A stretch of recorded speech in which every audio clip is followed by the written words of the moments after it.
Alrighty, y'all. So please forgive the excellent video and background quality. This is definitely the professional level y'all have come to expect from us. Another thing that we're doing this week is I am coming through and doing a little bit of that spring cleaning that I always get behind on.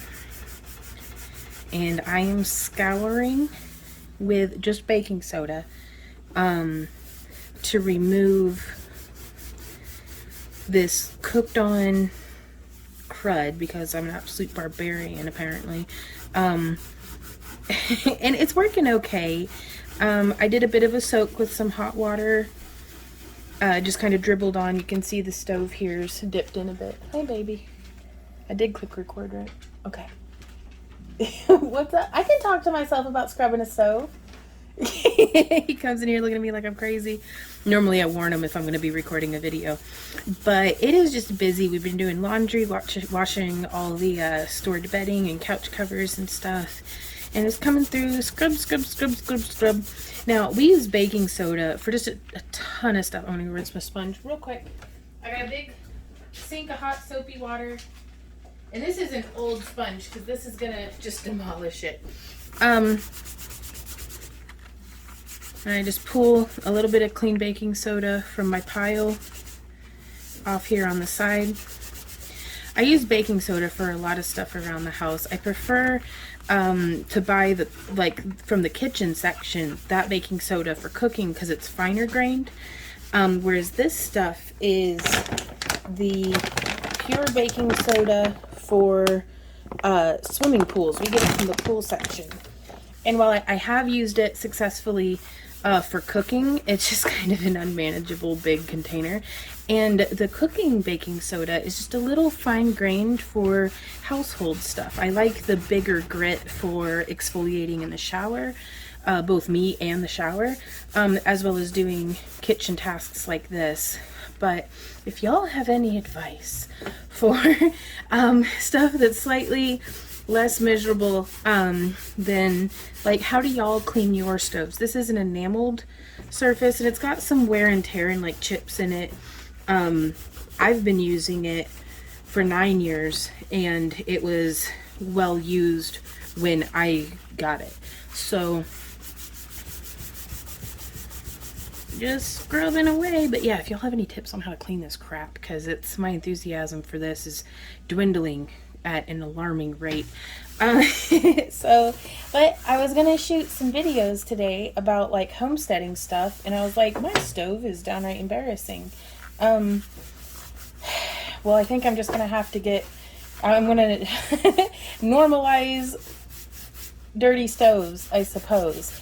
But so yeah, let me know in the comments. I'm gonna get this scrubbed, and this is just one side. That was the good side. I'm saving the nasty side for next. Alrighty, y'all. Well, I tried. This is as good as it's getting. I've got other stuff I've got to do today, but we will be shooting videos even with a dirty stove. And I've come to the conclusion, if anybody doesn't like my dirty stove and feels the need to comment about it, then you can either come clean it for me or buy me a new one, because the oven doesn't really work on it either. So I tried, y'all. I tried. Boss is supervising. Yeah. Oh, it's hard work supervising all day. Yeah, you do a good job at it though.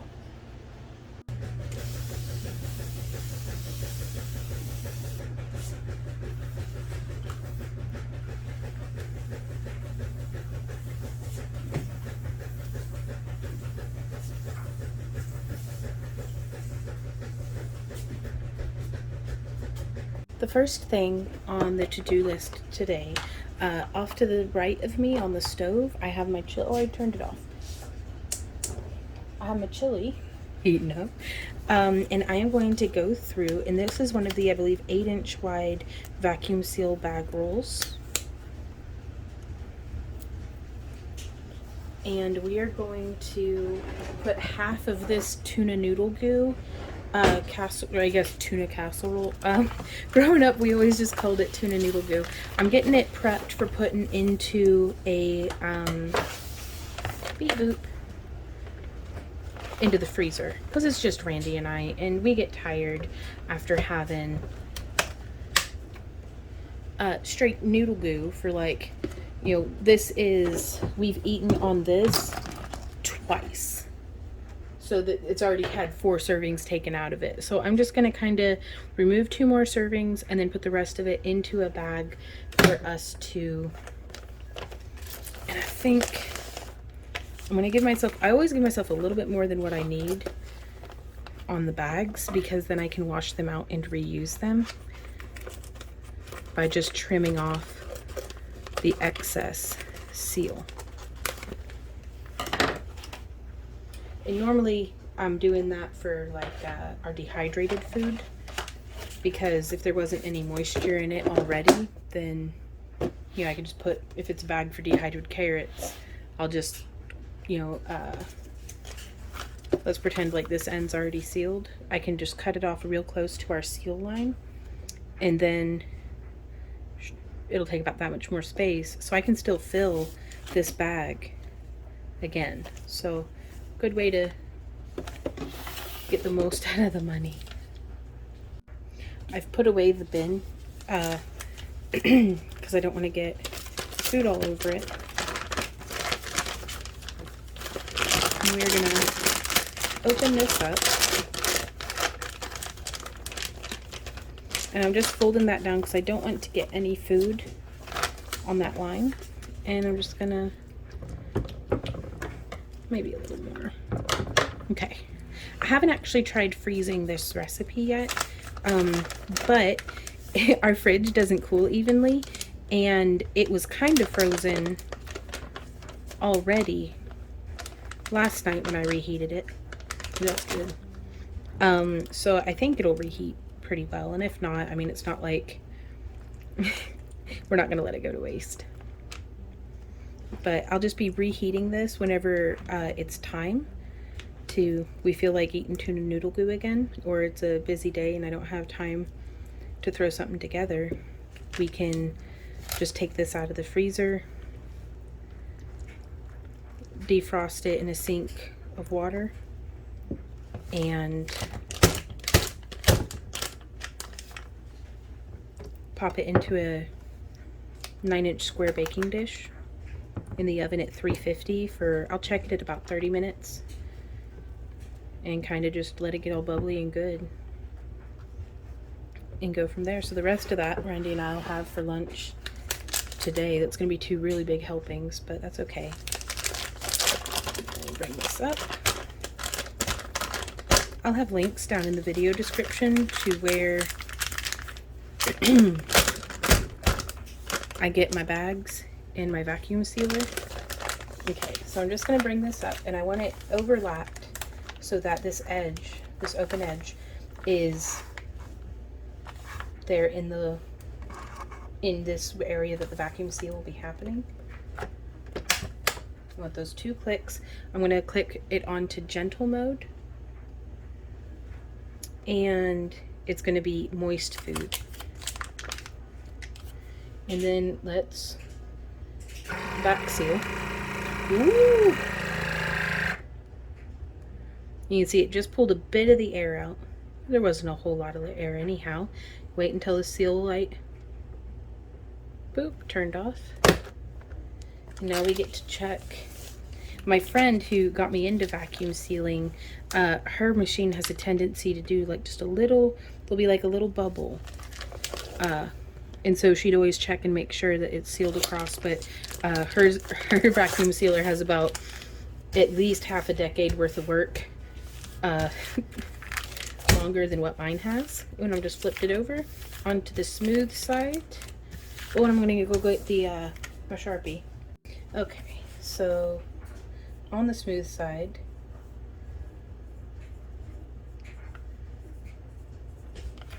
and I take off with rubbing alcohol the Sharpie if I rebag it and it's not tuna noodle goo.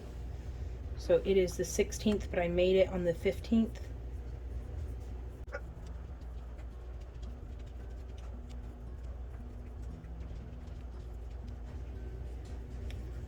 Or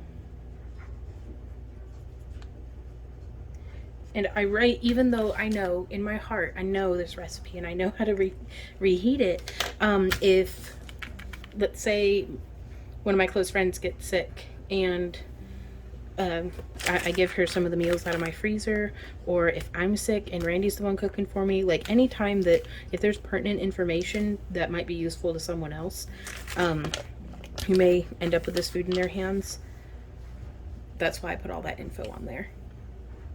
And I'm just going to pop this into the deep freeze. Actually, I'm not going to do it into the deep freeze yet because I'd have to lay it in kind of funny. I'm going to lay it flat in the freezer on our fridge where I have a little bit more open space. And then once it's frozen, I will put it in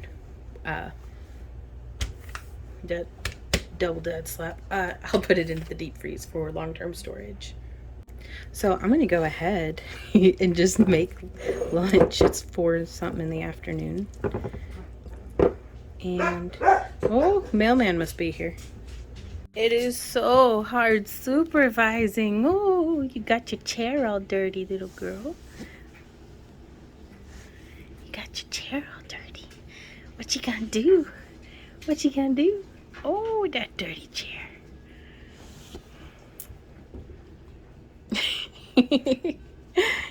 So the tuna noodle goo, while I do keep it made in the freezer, is one of the meals that's from our practical prepper pantry. That nothing in this was, well, it could be fresh. We could use fresh milk, but instead I used a can of evaporated milk to do the cream of mushroom, and then canned tuna, freeze-dried peas, which we could have just as easily used canned or dehydrated peas. And then, like, so all of it's shelf stable. And this was something, Randy likes his with Ritz crackers, which is how we ate it as kids because Dad couldn't get us to eat tuna otherwise. But I like it now, and I like it with the French fried onions.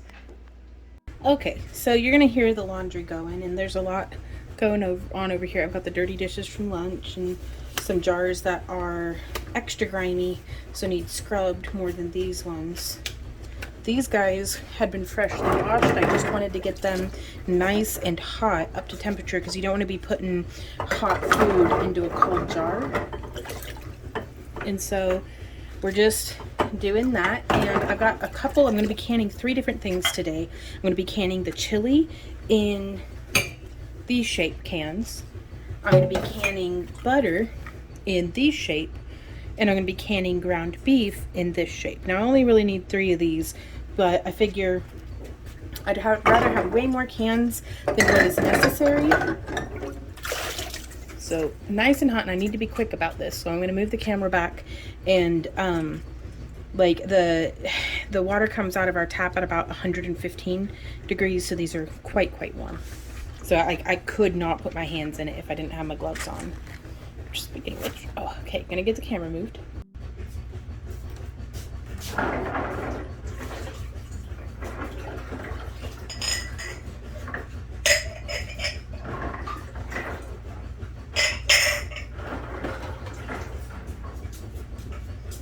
Now I'm setting these cans opening down just to let some of the moisture drain out of them, because it doesn't matter nearly as much for the chili or the beef. But for the butter, I want to make sure that these jars are very dry. So I may actually put them into the oven at just warm, around 100, 110 degrees to get them nice and dry.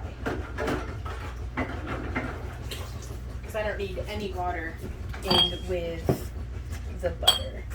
And I am choosing to use my metal canning funnel just because with the grease and hot meat and stuff, it's a little easier to clean, I think. So I'm going to get the oven heated up while I scrub these other jars, and then we're going to move these into the oven. Okay, so please pardon the sound of the laundry going. That's just life now.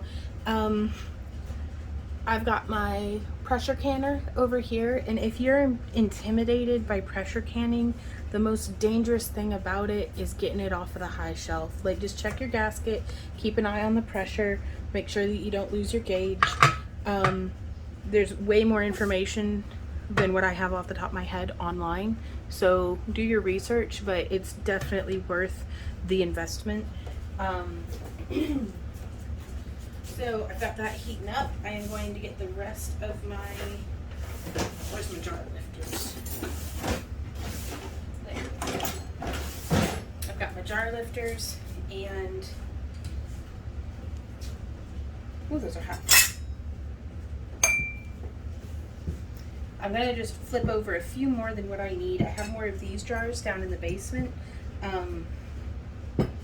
but I figured I'd burn through what I've got. There we are. And since the chili does have meat in it and is relatively low acid because the beans and stuff, it does need pressure canned, but that's okay.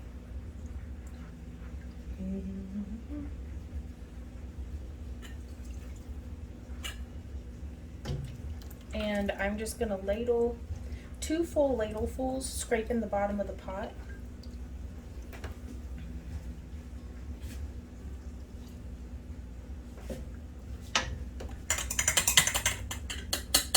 And that gets us right where we're going.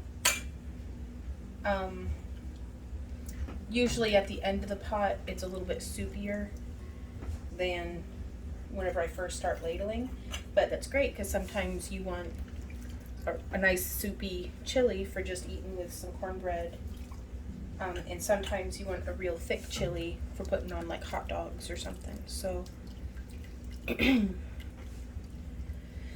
oh boy, I'm gonna go with smaller ladlefuls just because it burns.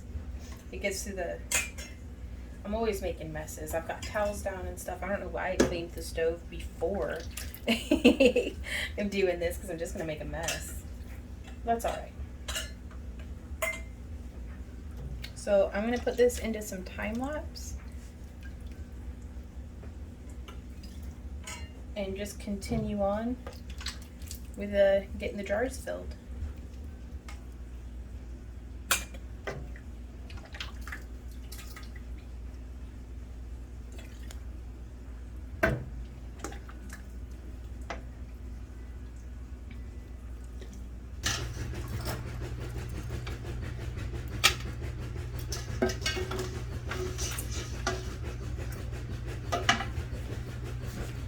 So now we've got this all jarred up. We're gonna start cleaning off the lip of the jars to make sure that we get a good seal. And for the most part, the more careful you are, the better, but stuff gets wild sometimes, and that's okay. And they're gonna get messy again in the canner. I actually have a dash of vinegar in the canning water for in the pressure cooker to keep mineral deposits from building up on the jars. It just makes them easier to keep the jars clean looking. Makes the whole house stink like vinegar, but that's all right. I don't mind it. Okay, so now coming in.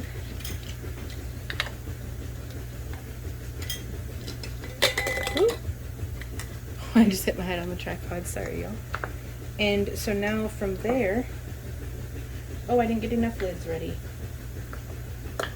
We will do the lids finger tight, or the rings rather. Got the rings and the lids. I've heard some people call them flats. But as we bring these up to temperature, the liquid inside is going to come back up to boiling, and it is going to emit, push the air out through the steaming and bubbling and stuff. And at least this is as far as I understand it.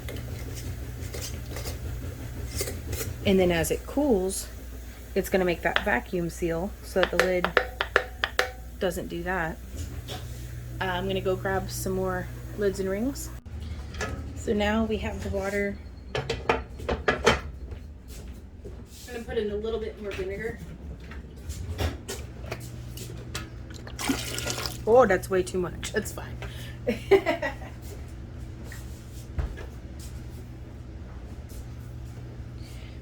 quite hot, but I do have my rack there in the bottom. And I don't want them to be touching.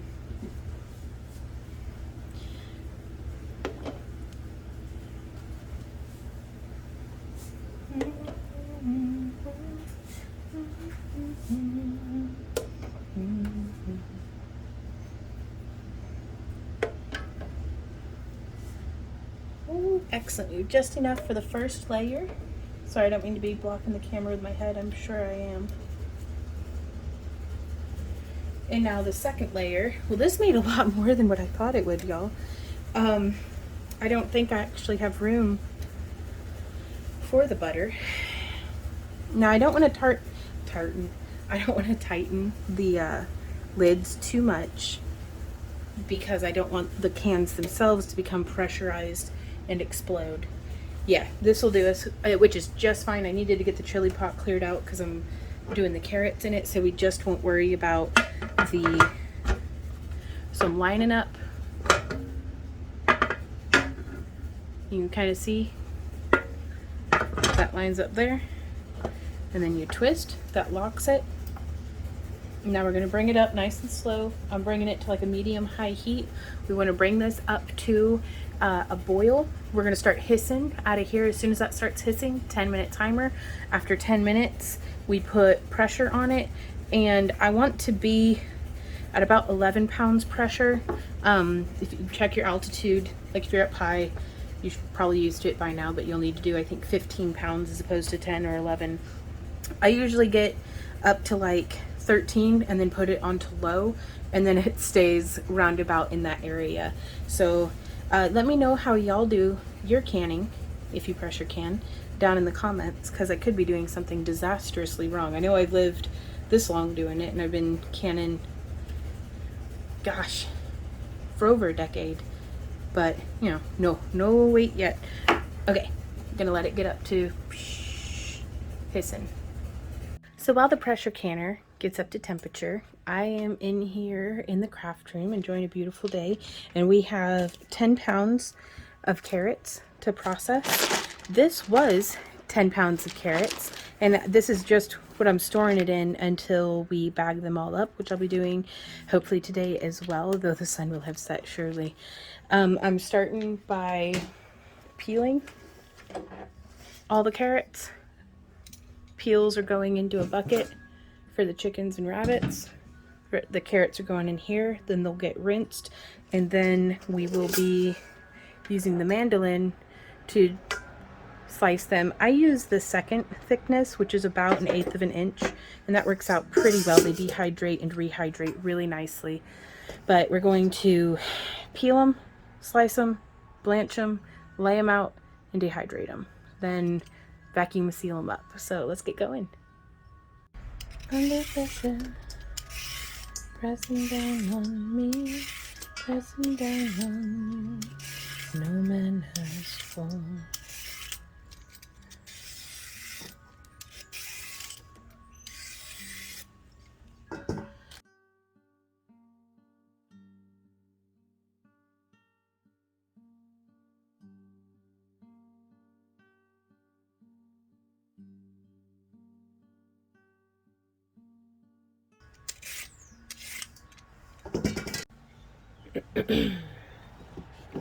Oh wait, I'm not supposed to get the back side.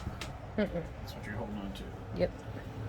You don't want to put it here? No, you can put it in the bowl just closer to me. Oh. Yeah, that's Nice. perfect.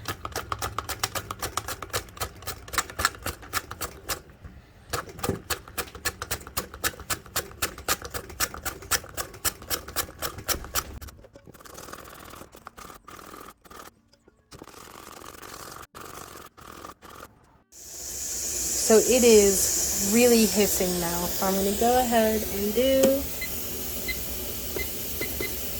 start that timer. Alrighty guys, the timer has gone off. So I'm coming in with a gloved up hand and just, usually it goes smoother than that.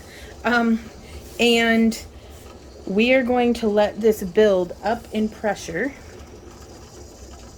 Let's see if we can't zoom in a little bit. Under pressure. You can't see, but I'm using my belly as a drum. Boo, boo, boo, boo, doo, doo, boo. Boo, boo, boo, boo, doo, doo, boo. Randy, we could both be under pressure. You don't want to do a duet with me? I'm not under pressure. Pressing down on me. I'm under pressure of both of us. Come on here. Ah, sing it at home, people. Do do do do do do do. Do do do do do do do. Under pressure. Pressing down on me. Pressing down on me. No man asked for. Ow! Ah!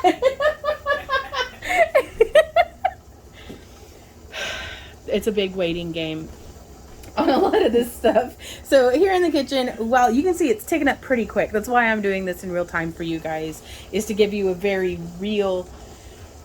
Randy's miming something. What are you digging for? Are you just...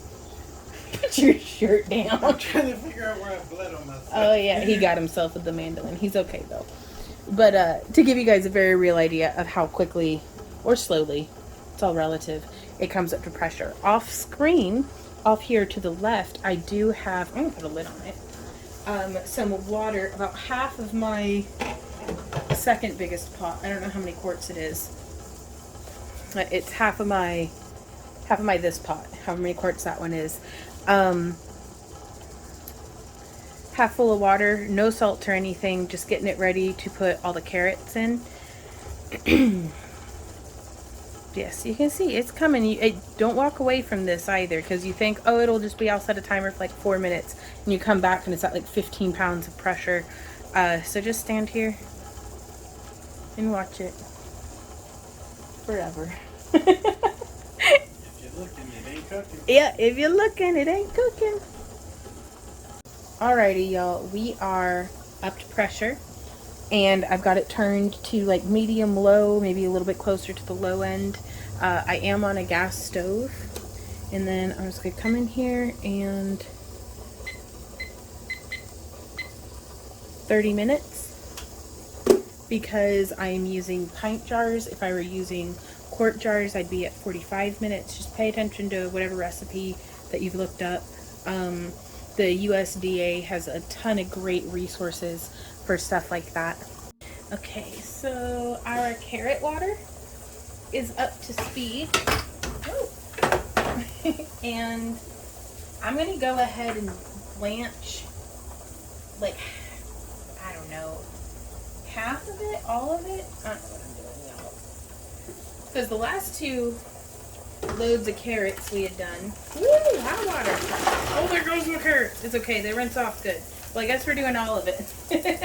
The dogs are getting the ones that fell on the floor. The rabbits will get the ones that fell in the stove.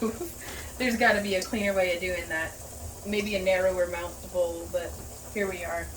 And this is why I cleaned everything first. Whoops.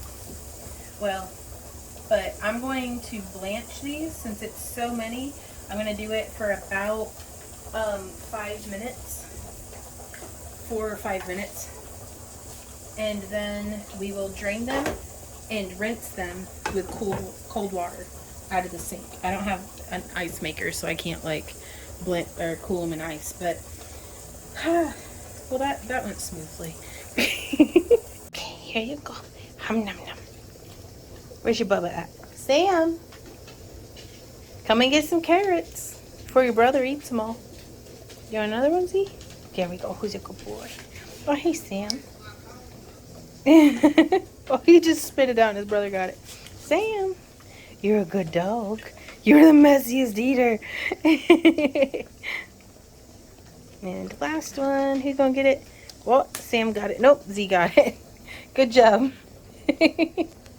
So I just sit here in my armchair, like watching the stove, literally watching it. That's the tripod I use. So I'm just gonna hang out in here and keep an eye on that. And I never set a timer for the carrots. Crap. Okay, let's get a so here you can see it's starting to kind of climb up just a little bit. So I just come down here and turn it down just a little, and then I'm going to keep keeping an eye. We've got 23 more minutes. Alrighty, guys.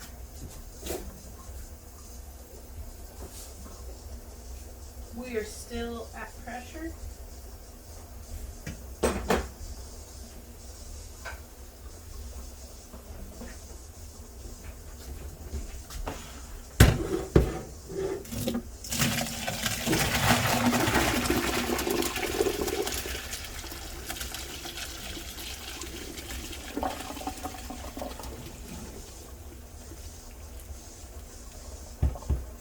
into a clean, scrub clean sink.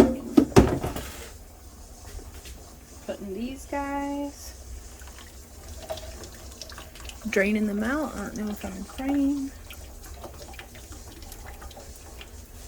Back into the pot. Ooh, making messes. And, well, my oven mitts wet now. Straight cold water. And I'm just going to fill that up with this straight cold. I just want to stop the cooking process. And, ooh, that's hot. Ooh, that's hot. Okay.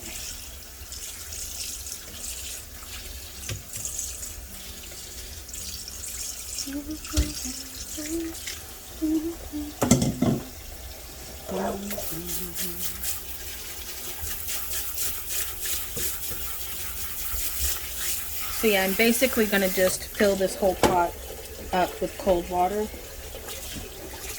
There we go. How's the pressure looking over there, babe? Okay. That's right where I want it to be. Ooh, there's some hot pockets in here too. Hot pockets. Hot pockets. Oh, I'm making all sorts of poor life decisions. I'm like, hey, you think I should stick my hand in this pot of water that was boiling like a minute ago? I'm gonna stick my cut up hand in there. No, no bleeding in the carrots. But yeah, what we're looking for in consistency with our carrots is we want to make sure that they're pliable. Like we just want to blanch them just enough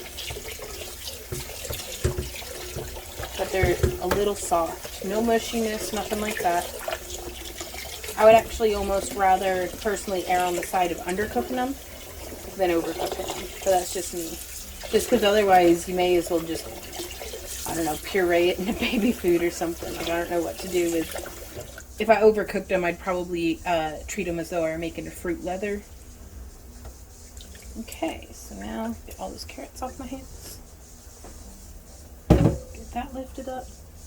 A lot of the carrots that fall out, we just give straight to either the dogs or the rabbits. So I'm clearing out our drain.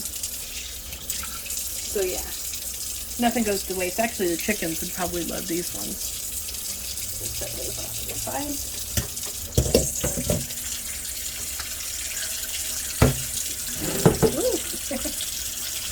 That's alright, it's not even hot water anymore.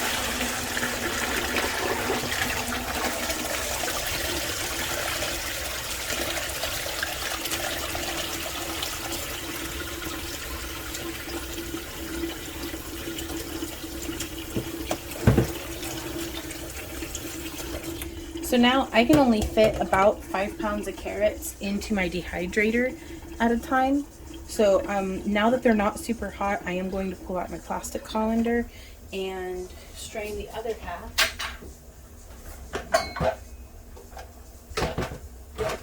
Checking on the pressure.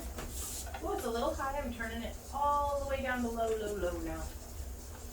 Low, low, low, low. Okay. I try to avoid using this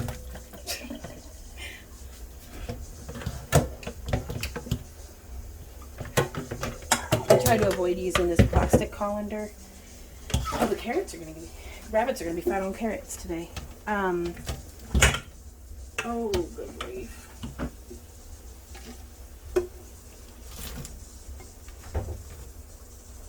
But I try to avoid using this plastic colander on anything that is real hot because it has a tendency to stain.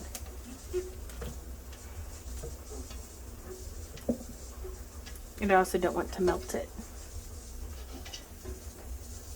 Alrighty. So there we are. Okay, so I wanted to experiment with canning up butter and ground beef. So it's not like whenever I can chicken with the ground beef. With the chicken, we just raw pack it and then can it and it cooks in the jar. With the ground beef, we're browning it up first. And Randy's helping me out with that. But then for the butter, I wanted to get experience with canning it because I'm hoping that whenever the local creamery starts doing its thing again, we'll be able to get some raw milk from them and separate out our own, thank you, baby, separate out our own cream and stuff. And we have a limited refrigerator and freezer space compared to how much dry storage space we have. So I really wanted to see just how that goes and if I like it, because I know I like frozen beef, but we're hoping to get a half of a cow. I don't know why they don't just call it a quarter cow, but maybe that's something else. But there's a meat store here in town that we're going to be getting, hopefully, if we can save up, a half of a cow from. And I know I like frozen ground beef, but if I can get to where, like, if we like canned ground beef, then I think that would be just great, because that frees us up a whole lot of freezer space. I'm always forgetting to defrost stuff anyways, so it'd be really convenient. I know we used the heck out of the chicken that I canned back in 2020, March of 2020, and we just used up our last can of the chicken and the venison that we had canned all that time ago. So I know we'll use it, and I'm just cramming this measuring cup full because I'm going to melt it down and then pour that butter into the jars that are still in the oven. And then I'm going to get cleaned up though before I'm a buttered mess. Alrighty, so I've got the butter melting. I'm inching there's butter. The pressure was getting back down towards 11, too close to 10. So I'm inching the heat back up on that. And then over here, let's get a better camera angle. Over here, oop, kicking the tripod, there we go. Over here, I am just browning the meat up low and slow, no seasonings or anything like that. I am going to be making a better than bouillon broth water from watching other folks' videos. I wish I could remember them off the top of my head, but I've watched probably about at least 10 to 15 videos of other people canning up ground beef, and I think I'll prefer ground beef canned in water or a broth as opposed to dry canning it, just because broth never goes to waste. Like, I'd just love to have some. We'll see, because I may do it completely different next time. This is only 3 pounds of meat, so I'm going to have 3 pint jars prepped up for it, which I've got to go retrieve from the basement, because I've actually used my last free pint jar, last empty one, which is concerning. I never thought I would see the day, but here we are. So yeah, just going to keep doing this, and it's getting close to sunset, so I'm actually going to need, just leave it in there. I need to go put my chickens to bed. Hello, and this is me staring at my microwave. Randy's being so helpful while I'm juggling all these other things. He's just laying out the carrot slices on the dehydrator trays for me. He does so good. Want to see my boo-boo? No, yes, where's your boo-boo? Yeah, I always show it to you. Well, you don't just show me your boo-boo.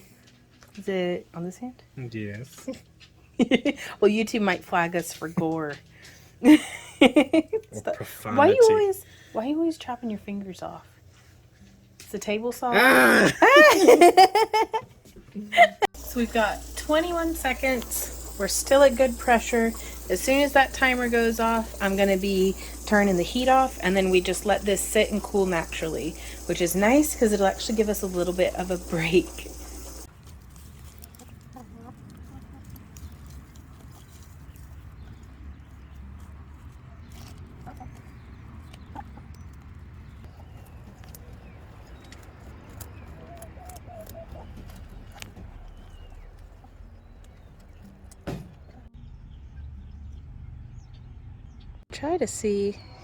I'm gonna try to see if we can get some video of the moon for y'all. I forgot to bring my tripod out, but that's just beautiful, isn't it? It's coming up close on full. And this is just with my camera phone. I have a telescope that I like to do some moon watching through. That's just beautiful. Not a telescope. Binoculars. I have binoculars. I use them like they're telescopes though. All right, well, that's enough shaky camera, but it's a beautiful night. Yeah. So I'm just sitting here watching the birds, waiting for them to go to bed, letting Randy do some hard work in the house for me. He's so good.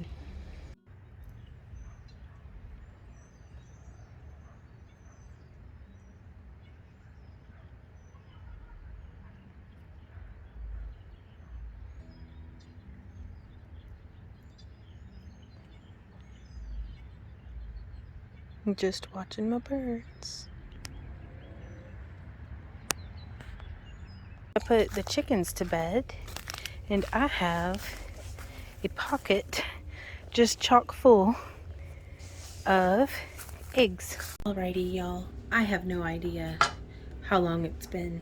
Randy and I have been in there just watching YouTube videos and laying carrots out on the dehydrator mats. So we are down all the way. This has come down. We're at 0 pressure. We're just going to twist the lid and lift it off. That's a good sign that all the jars are still standing. I'm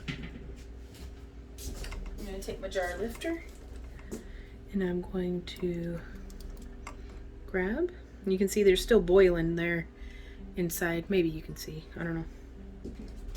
And I'm going to set it, loading from the back and working towards just filling up the back and then working my way to the front edge of the counter.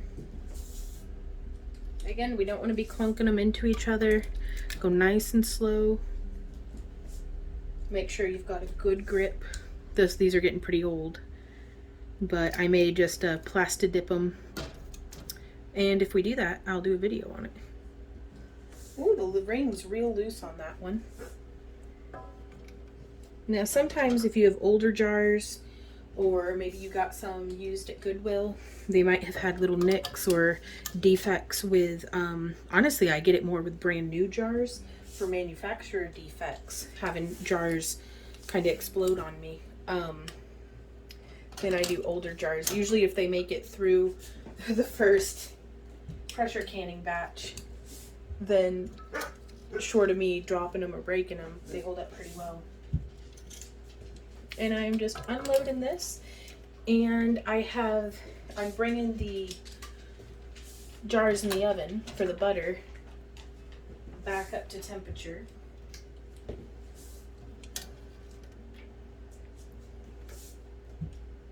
And then we'll be loading them up with butter and getting them in here and doing the ground beef as well.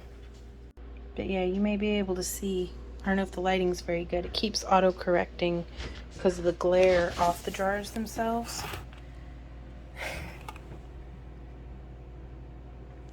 But it's like this one here in the back. You can see he's still got bubbles coming up. He's still boiling hot. Ooh, there's the butter. So I'm taking the jars out of the oven, setting them on the counter.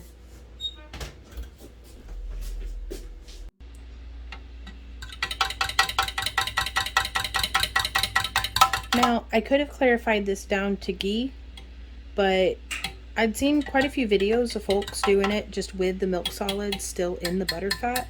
So I'm going to try it like that. And I'm not going to bother with a funnel on this one. We'll see if we live to regret it. And I'm just bringing it right up to the base of the rings, like the threading of where the ring would be sitting.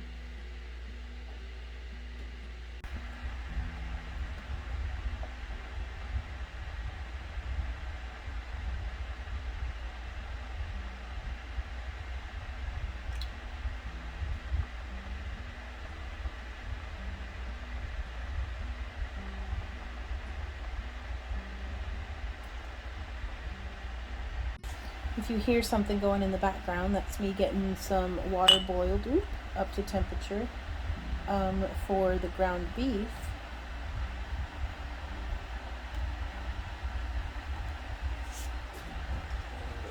and put our prepared lids.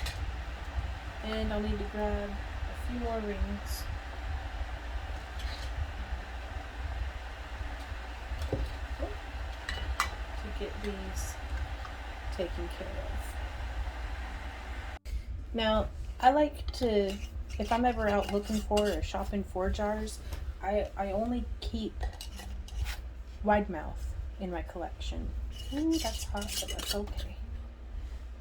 Just because I don't want to have to be keeping track of what style rings.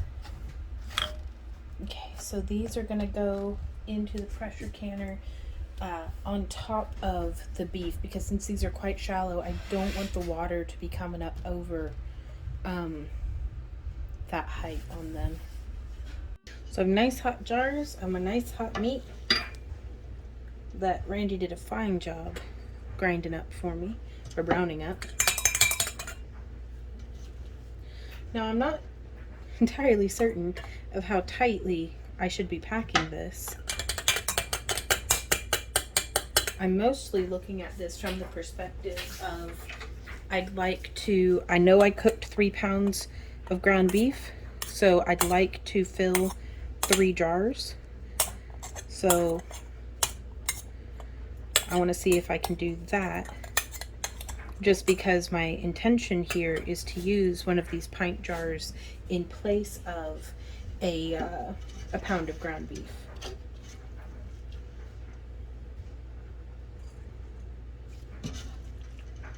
And this will probably be for like hamburger helper type meals, or making, my friend Penny, shout out to Penny if you're watching this. I don't know if you watch my vlog stuff, but she had sent me a wonderful beef stroganoff recipe that all of the ingredients in it are either from the pantry, like our preparedness pantry, or the freezer. So we could use canned or even dehydrated vegetables like broccoli, green beans, or peas in it. So it's a perfect recipe for, I bet it would freeze really well too. I don't know, we'll see. Because I hesitate to make a whole lot of freezer meals, because whether it's winter or whether it's summer, in our neck of the woods, here in southwestern Missouri, in the winter, if we get ice storms and the power goes down because of like ice on the lines or tree branches or anything like that, or even high winds here lately, we don't have to worry so much about the freezers going out on us, because I mean, obviously it's cold enough to be having an ice storm, so we should be fine. But I just, in the summer, if we have high winds or a tornado or anything like that, it's really, really nice to, it's okay that if, you know, we don't have power to the freezer, it's not all of our food. So I actually prefer to pull food off of our pantry in those instances, because I don't want to be opening, well, that's good ground beef. I don't want to be opening up the freezer and letting all the cold air out if the power's down.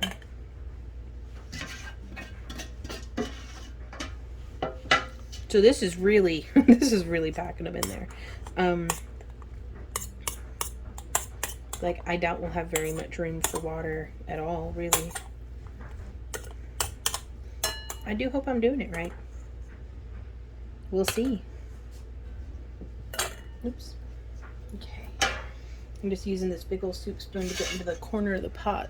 Oh, I'm out of frame. Oh well. I'm just scraping the bottom of the pot now.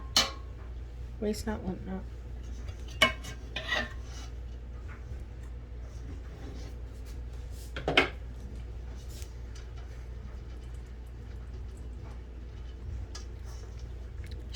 Ooh, well, there goes my spoon. Time for a clean spoon. Alright. Got it washed off. Nobody wants that much dog hair and dirt in their food.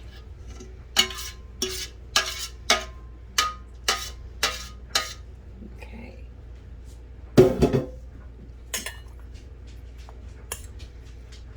These funnels are just the greatest thing, y'all, for projects like this.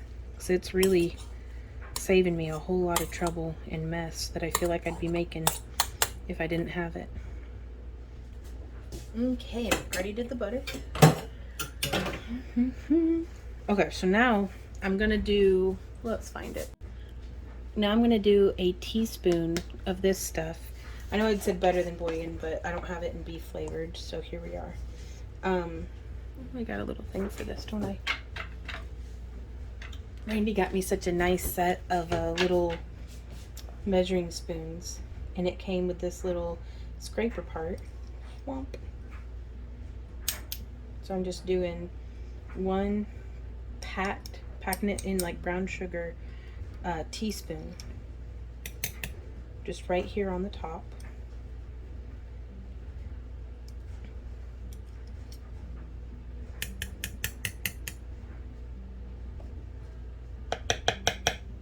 And I'm not adding any salt or anything to this other than, so it has 2 teaspoons of broth base to 1 cup of broth. So I figured this is probably going to take, maybe, we'll see, a ½ cup of water. I'm actually going to measure it. Let's grab a measuring cup. Okay, so I've given myself 2 cups of water here. I'm just going to be real slow about it. And I'm pouring in over that broth.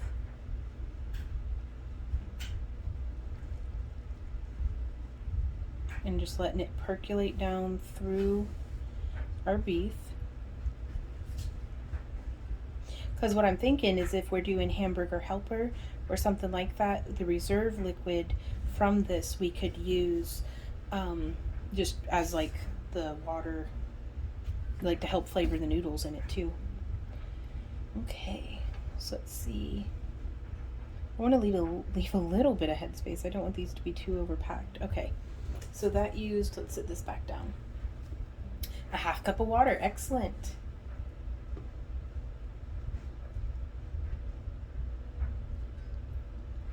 Very, very good. Oh, you got the bubbles coming up, and you can even see the water as it filters down through the meat. This is a lot of fun. I think. I like doing stuff like this, though.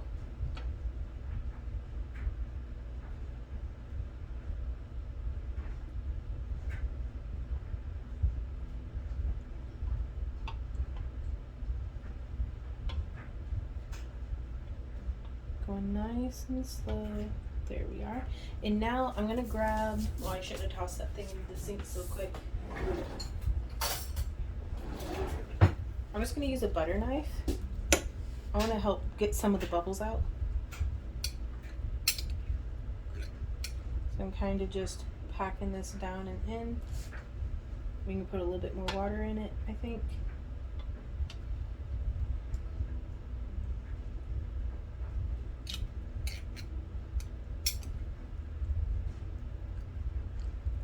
See, I definitely just wanted to make sure we don't have any.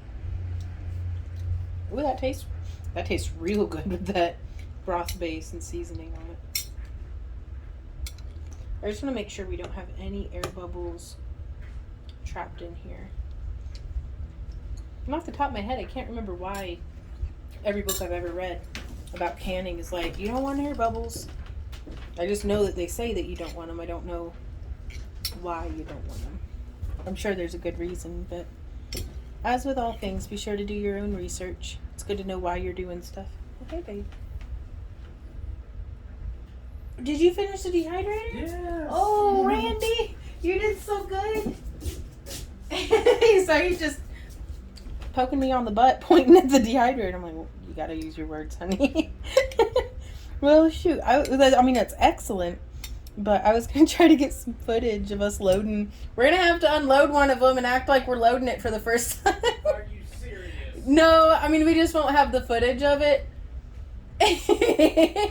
You were too productive. You're fired. Do what? What'd you say? Got more carrots. Oh, okay. Well, we'll just get it next batch then. You're unfired. Okay. Okay. I can, huh? I don't get paid. Yeah, I was gonna say. We'll work that out in the finer details. I can pay you in I'll feed you. Do you want some butter? Maybe. It's pretty good butter. Okay, so I'm gonna get the edges of these cleaned up. Now, also, I was using the 93.7, so this was a super, super lean meat, but it's probably still got, I mean, well, it's got that 7% fat in it, but we cooked off as much as we could. So, let's see how this goes.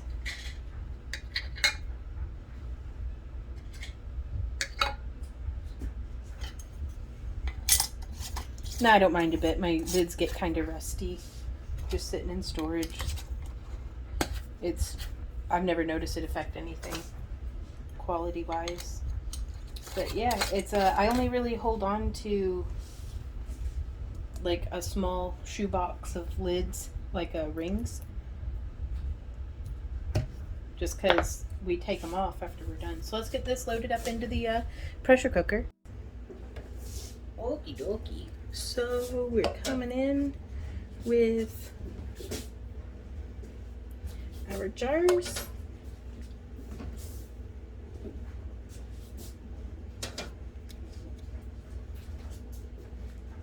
I just want to make sure that these, oh yeah, that's good. The water only comes up to about half of the depth of these smaller jars, so that's perfect. I'm going to see about maybe scooching these in a little closer to each other so they can be better friends. But it's also, I don't want anything rocking and falling sideways.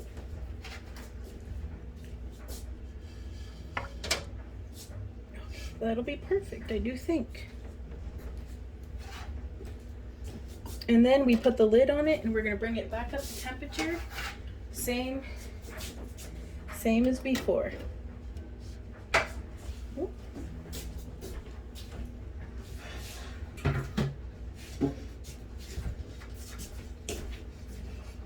So we're just going to set that like so, and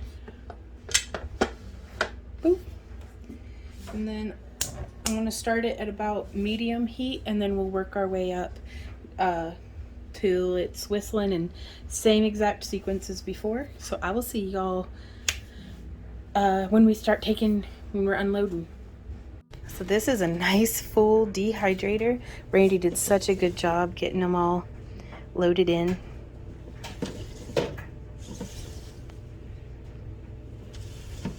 So I'm just gonna hang the front. There we go. And then I set it to 125 there in the back. Oh, it's dusty. I'll vacuum that up in a bit. But yeah, so that's, and it just sits, and it does have about 6 inches for airflow behind it here on this shelf. Okay, y'all, so it's loud right now because the dehydrator's going. I'm just taking the lid off.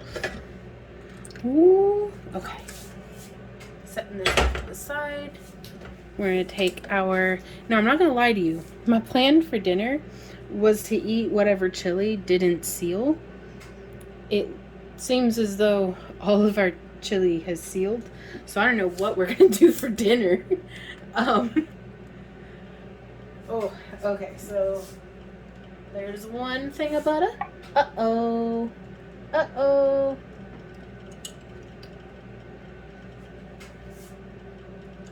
Let's take a look in here.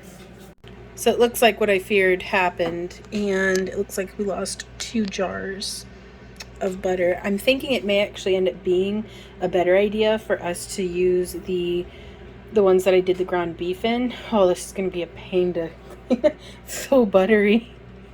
Butter, vinegar, water. All right, let's get this loaded out and see what the damage is. So I'm going to let all of these cool at least until we've gotten ourselves fed, and then I'm going to start cleaning up the jars because these are so buttery. But it's not bad for a day's worth of work. Oh, and you can already hear them. That noise, the vacuum seal happening as they cool. So, and you can see they're still boiling inside the inside the jars. So I will, oh, let's check on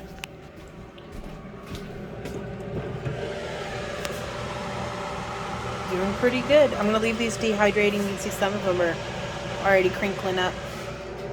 I'll probably leave those dehydrating until morning, which is overkill, but it'll be fine.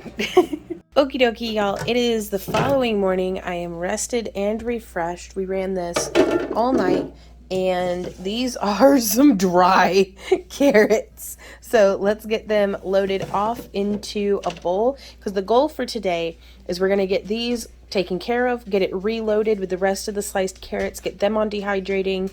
It's only like around noon or noon 30.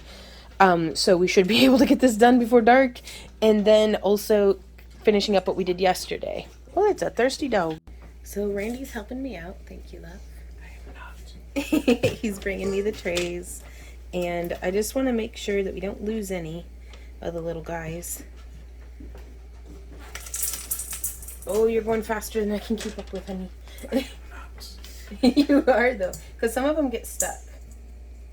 I don't mean to make you wait, but I don't want to waste a single little carrot slice. Oh my gosh. Alright, well, we're wasting that when it's stuck. Oh, well, and it fell on the floor. So there's, trade you. Thank you. So I just take, I love these flexible plastic mats that come with the Excalibur, because you can just lift it and roll it. The only thing that I don't like about these is some of my tomatoes have actually stained it. No matter how much I soak or scrub it, some things stain the plastic. And I've got jars that need washed still. I've got a batch of eggs boiling in the skillet. We're gonna have smashed eggs for breakfast, and then deviled eggs for lunch. We are lousy with eggs right now. Like, I don't know how. I only have 6 chickens, and I harvested like a dozen eggs yesterday. So I don't. So bad. Yeah. Just egg everything. Not so bad. I'm gonna make some more of my own mayonnaise. I'm gonna make some deviled eggs.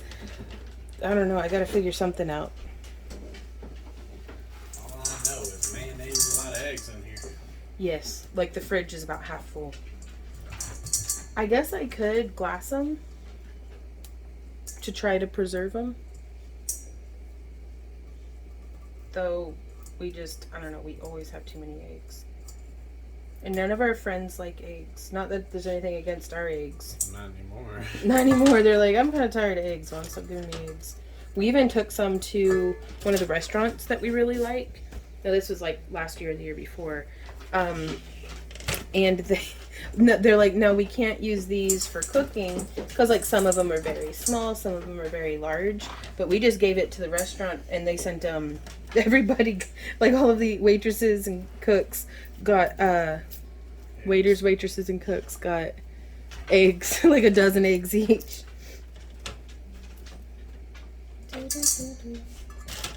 Because we don't quite have the time to go set up at a farmer's market.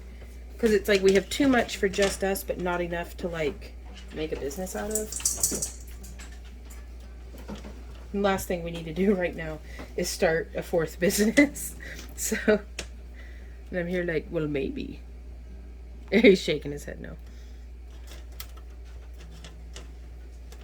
So I don't really know why some of the carrots get tangled up in the grate, but yeah. How many more do we have? Oh, really? Okay. It's that first bit always comes off pretty easy.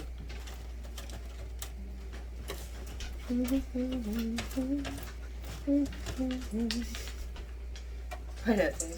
Well, you were like, I don't want to waste any of them, and I'm looking at the counter. Well, I wiped the counter down first, so I'm just gonna. Okay, that's last one. So I have some in my shoe. These are sharp, hard little carrots. Now, since these are intended for being used for cooking, we didn't leave any moisture in them, because it's not like it's something that we're going to try to eat as a fresh snack. It'll be rehydrated through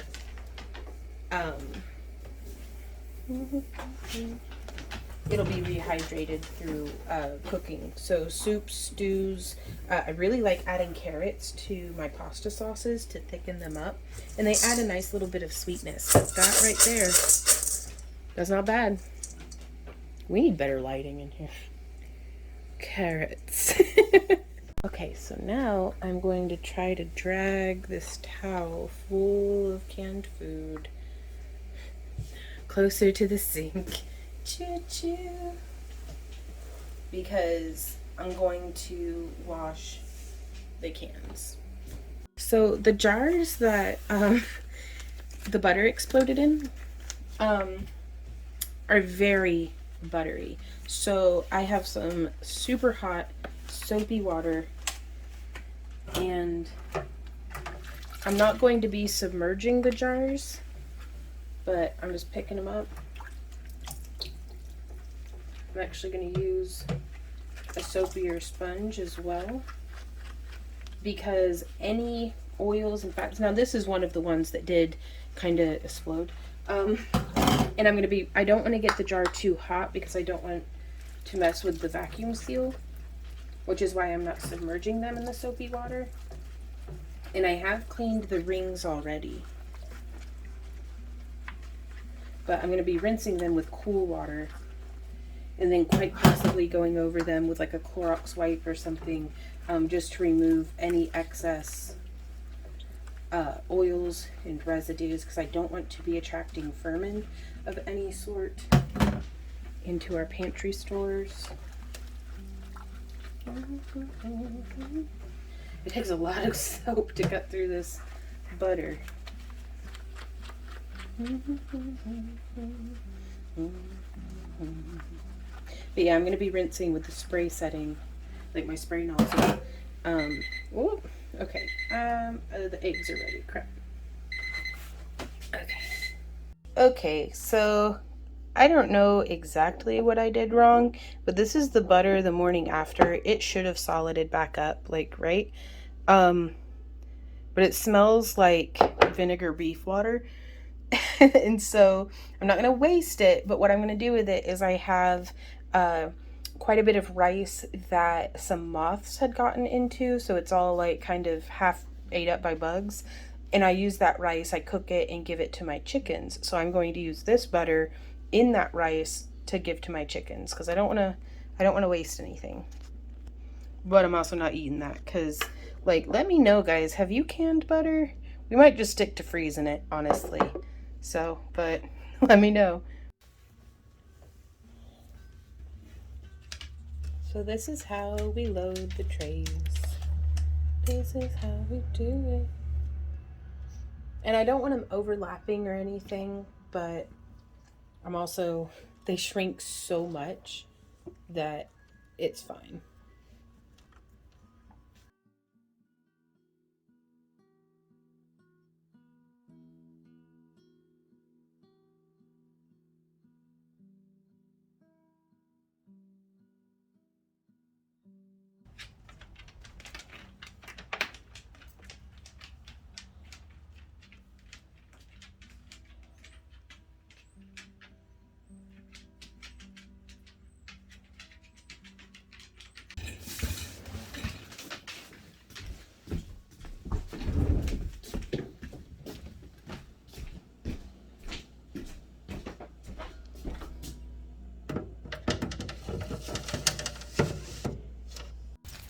So the girls seem to really be enjoying the rice and nasty butter that I had messed up.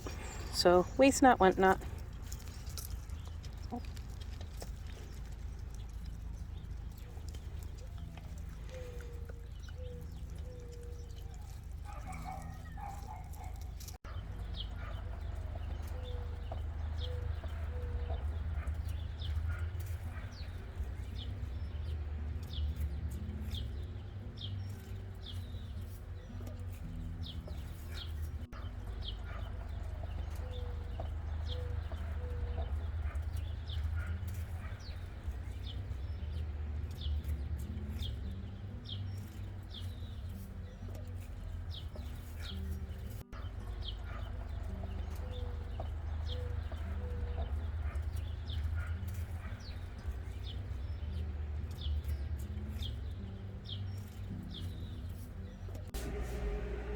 So to past Vaughn, who was all like, oh, I'll remember what's in the jars.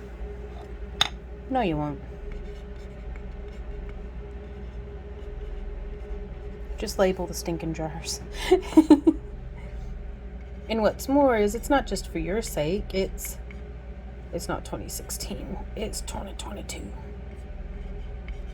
If anybody comes into your kitchen and if you've got somebody house sitting or some friends over or something, it's kind to have it marked. And I don't really do the labels. The labels are super cute, but I just recycle the lids anyways, so not to reuse them, just to also butter really keeps the marker from sticking. Doesn't have to be fancy.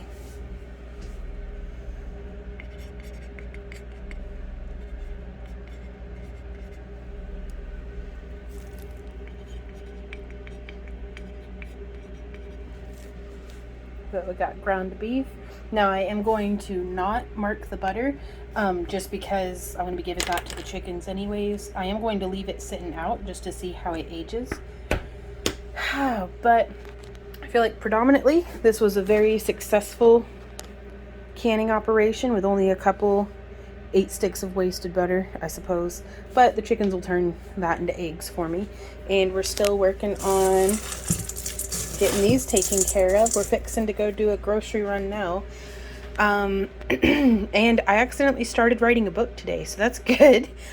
So we've got about 10 more minutes until let's actually check on the dehydrator, because I was timing it because I wanted to see how many hours it takes, and so far it's been 3 hours and 50 minutes and not quite, so I'll leave it going for a 5th hour.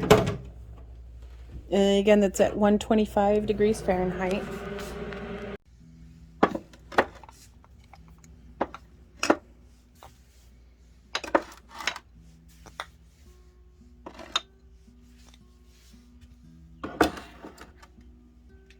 So I'm starting to convert this shelf in an extended part of our craft room back into a pantry. We've been keeping like our venison.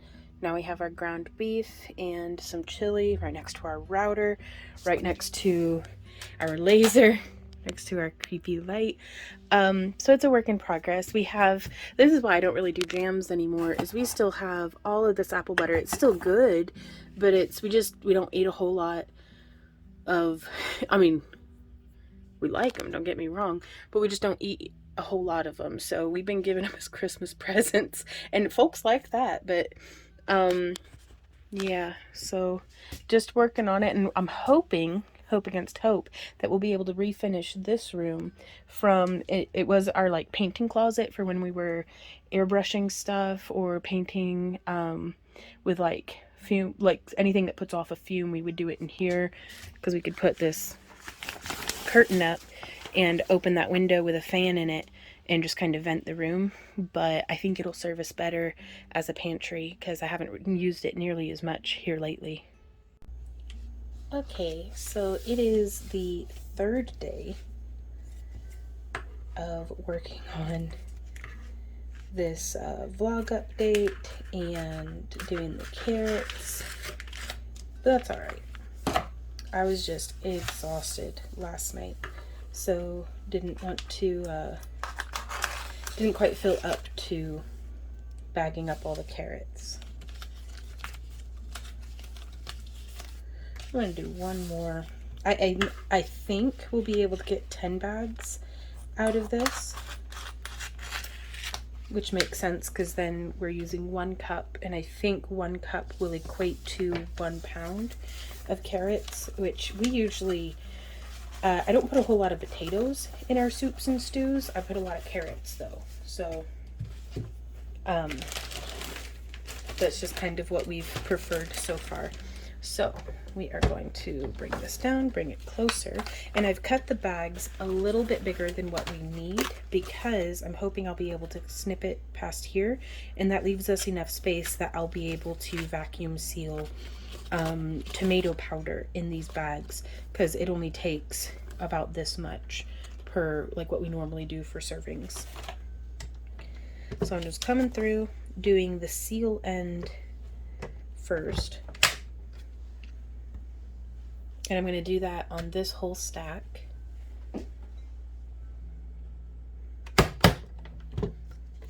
Yep. Checking to make sure that we have good connection all the way across.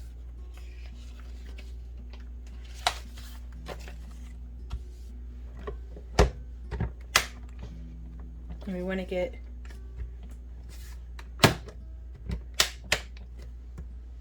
clicks on both sides.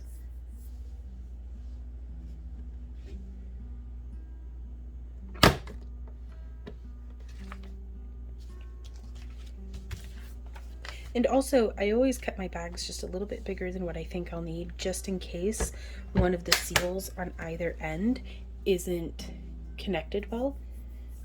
Just that way, it gives me a little bit of space to be able to push in a little bit.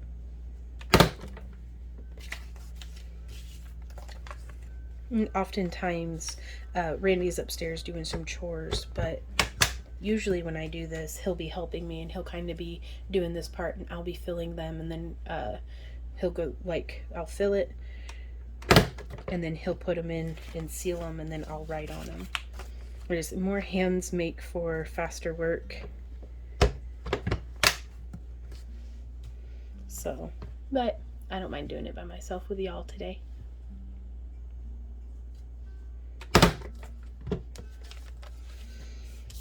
Just kind of chill. Now, I was going to put oxygen absorbers into these, but I think I'm going to wait and use these on, I don't know. I'm having a little bit of a conundrum. It's one of those instances where it's like, well, I don't want to use it in case I need it. And it's like, oh, Vaughn. Now, these aren't wet the way that the tuna noodle goo that we froze was wet, so I don't have to worry about oops. I'm actually going to use oops. I'm actually going to use the bin over here to hold our in progress bags.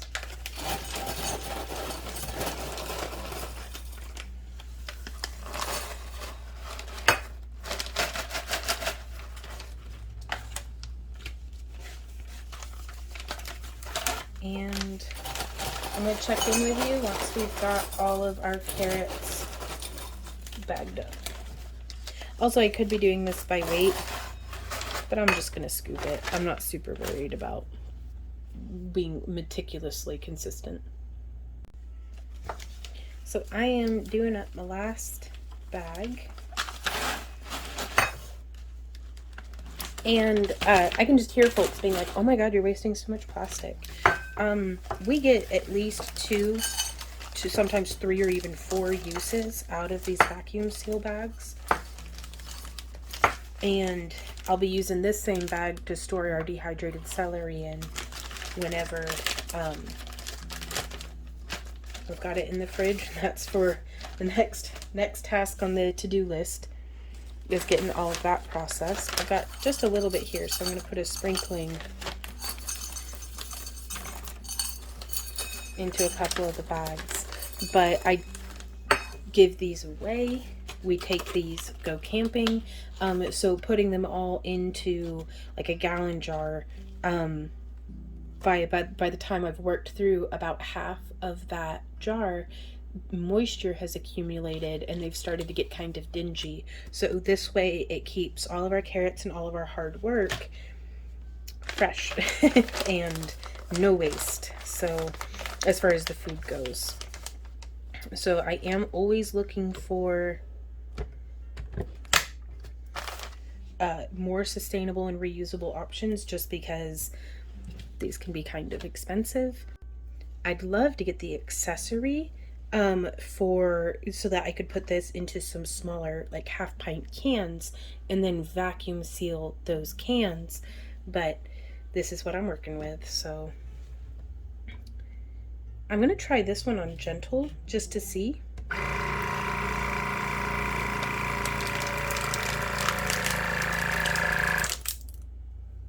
Because it still pulls the air out, but I don't want to crush them.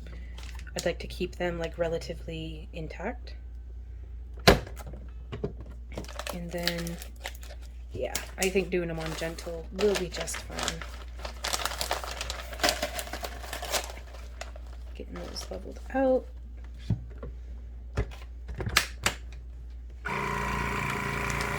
I love that it remembers the setting for me each time.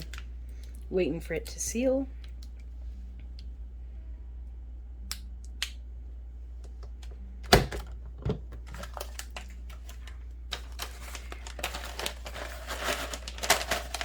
Now, I do try to give it just a little bit of time to cool down in between, because otherwise it may start melting to the cut point. So just something to be mindful of.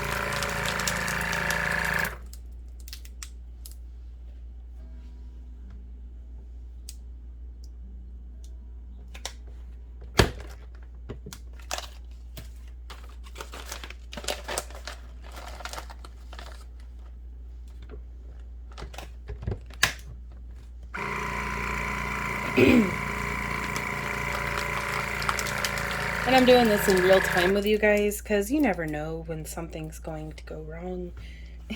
And I do always like to try to catch that, because so much of everything that we do, whether it's here on the Monster Vlog channel or over on our main channel, Yvonne Williams, the Back to Earth Creations like business channel, so much of what we do is troubleshooting when stuff doesn't go as planned. And so by, you know, having the unexpected thing happen, it's like, well, how are we going to deal with this? Oftentimes, that's where I learn the most, is whenever things go a bit sideways.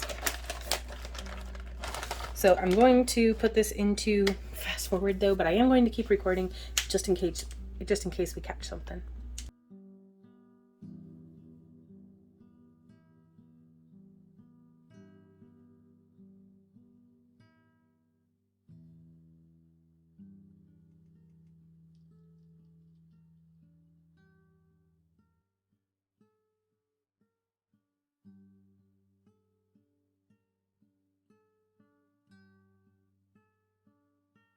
Alrighty, so we have sealed up our last bag. I'm just going to walk away for about 10 minutes before I start labeling these, because that gives an opportunity that if there is any kind of like leaky lack of seal in the bags, they will have plumped back up, and then I'll know and can reseal them. So see you in 10 minutes. Ooh. Okay, so I only have one that didn't seal up well.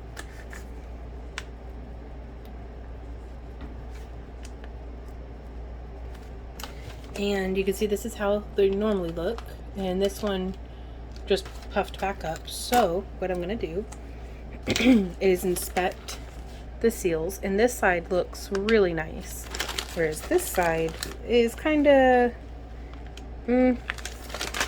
so I'm going to try to get the carrots to the other side of the package. And I'm going to come in, and we can try resealing right here, or we can try resealing right here. I'm going to try on the outside first.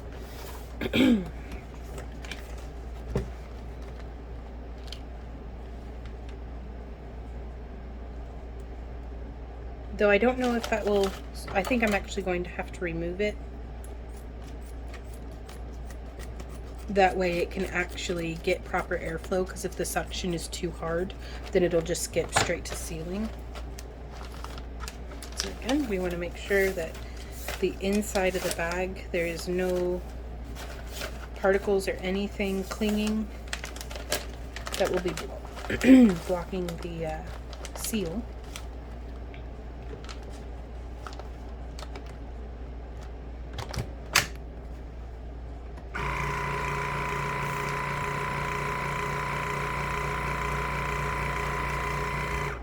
And if you notice that it's not really sucking the air out very well, you can go ahead and click stop. You don't have to wait for it to actually seal. There we go.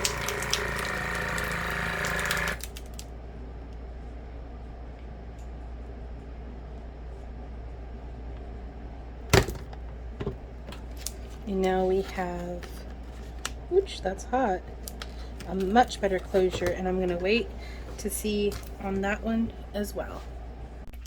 So this is how I'm storing it. The 10 pounds got us 1, 2, 3, 4, 5, 6, 7, there, 1, 2, 3, 4, 5, 6, 7, 8, 9, 10, 11 bags of carrots. So just a hair under a pound of carrots per serving. No, that was 20 pounds of carrots, wasn't it? Oh, this is gonna be a lot of carrots per serving. Stay tuned for future videos because we will be showing recipes using things from our practical prepper pantry. And this is just like a $1 shoe bin that I'm gonna be storing them in. And I might be a little too short, but no, we got it. I just put that, oh, there's a jar behind it. Put that up there. That's our mixed vegetables. And then we've got more in jars over here. That's how I know I don't really like using jars. With mushrooms, tomatoes, rice. Like that's rice that's been cooked already. And then mint. And then that's just nutmeg that I'm storing in there. Hey guys. Ooh, well, hey doggy dog. That's us for this week. There's still other projects that I've been doing that will be hopefully covered in our next homestead update. Are getting the rest of our seeds started, dehydrating like 5 bunches of celery. Sorry, I'm petting a doggy. And just who knows what else might come up here on our little urban homestead in my squeaky chair. Well, come on up then. Come on up and say hi instead of just hitting the tripod. Come on. Oh, he's a good boy. This is our Z dog. He's a menace to society. But we love him anyways. So be sure to subscribe if you would like to see more videos like this. Currently at the time of recording, we are still doing the year of yoga. So those videos are still getting posted daily. I know that there's not huge overlap between folks who watch my channel for the gardening and homestead stuff and folks who watch for my yoga journey, but it's a holistic lifestyle of like just vlogging everything. I've never stuck to anything before the way that I stick to things whenever I'm doing a video series on it. It makes me be much more serious and consistent and consistent. And so if all I have to do to keep myself working towards my goals is to just vlog it, then guess who's gonna have a camera in my freaking face like a potato. But yeah, so let me know how you guys are doing down in the comments. I think at the time of recording that I'm going to be having this video as a premiere, so thank you to everybody who came and hung out in the premiere. I'm really, current me, who's past Vaughn for y'all, is really looking forward to getting to hang out with you guys in the premiere, and I will see y'all next time. So until then, keep on keeping on. Mwah! Bye.